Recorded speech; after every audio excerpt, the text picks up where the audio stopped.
James Coleman from Gridiron Now, and also his podcast, Sports Den Live.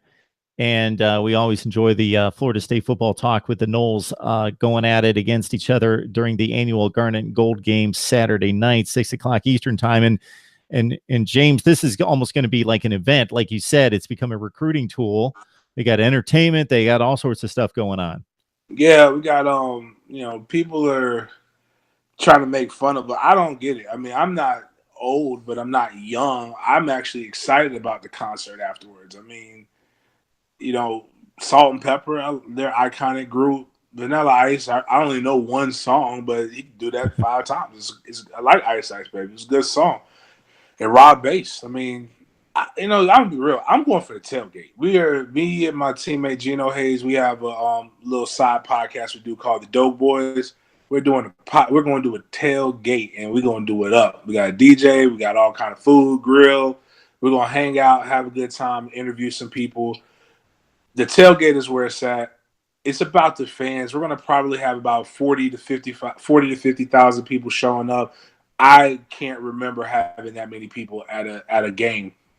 And I don't think anybody really gives a damn about the concert. They just want to come see what Willie Taggart is. And they want to put eyes and see how this man, who's become an icon a little bit, moves. And if he could bring a winner in some capacity to Florida State, especially this last season that was so dismal because you're not used to that and you didn't expect it. But if he can bring a winner with this energy, man, I could see next year's spring game damn near selling out. Florida State spring game coming up Saturday night. We're on the line with James Coleman from Gridiron Now and also his podcast, The Sports Den Live. All right, so I watch the spring games almost because I have to. I am so excited for football, and I think most of us get lulled into thinking that we're actually going to watch a football game, but because we're so starved to watch football, then we turn on the spring games, and I'm reminded after about 3 plays that it's a spring game, and it's not real football. It doesn't have the intensity, the defense is vanilla, all those things.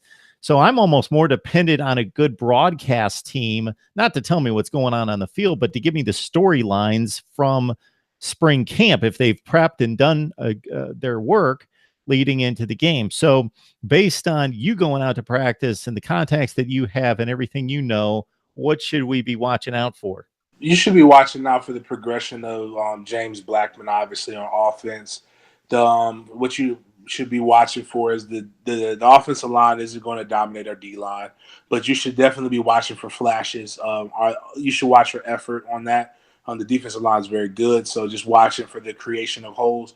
The new wrinkle that this offense has is the gaps. There's about a 2-foot split. So watching how the offense adjusts to the new 2-foot splits and the tempo. So that's what you'll need to see. Wide receiver wise, get your popcorn ready. DJ Matthews is that guy. I wrote an article on Gridiron Now. The kid is legit. He's from Jacksonville. I've got a chance to follow him through the prep level all the way up to here. He is a highlight reel waiting to happen.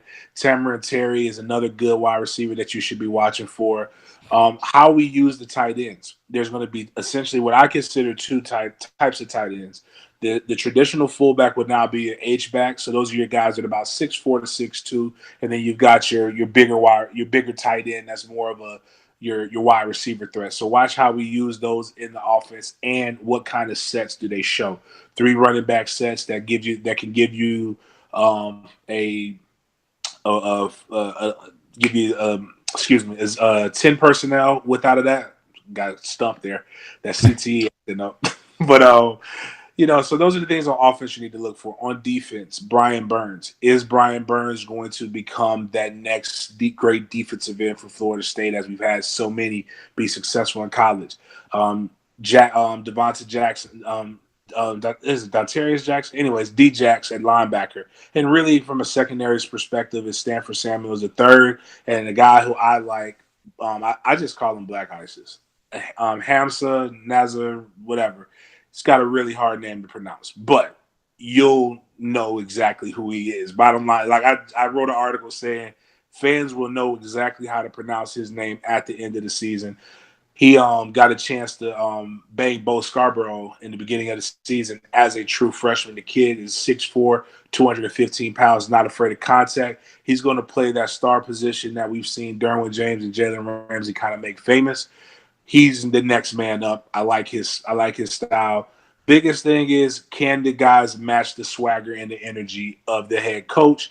Does that translate into big plays? If it translates into big plays, can that translate to wins in the fall?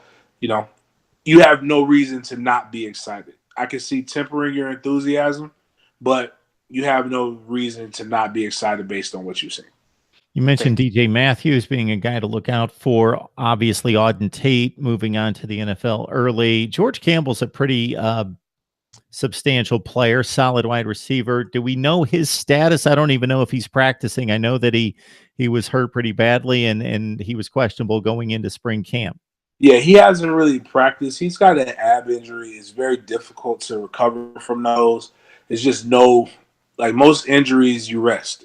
There's really no way to rest your core because it affects everything. So, you know, he's a good player if you can get anything out of him. At this point, I just want him to be healthy. Yeah, just looking out for quality of life, it sounds like. I didn't realize what the injury was until I just read it before we jumped online. I knew he was down during the off season. We got James Coleman on the line. You can catch him on his podcast, Sports Den Live, and also the many articles he has referenced with Gridiron Now, the unique perspective of, as he clarified for us, and this is a great breakdown, fan.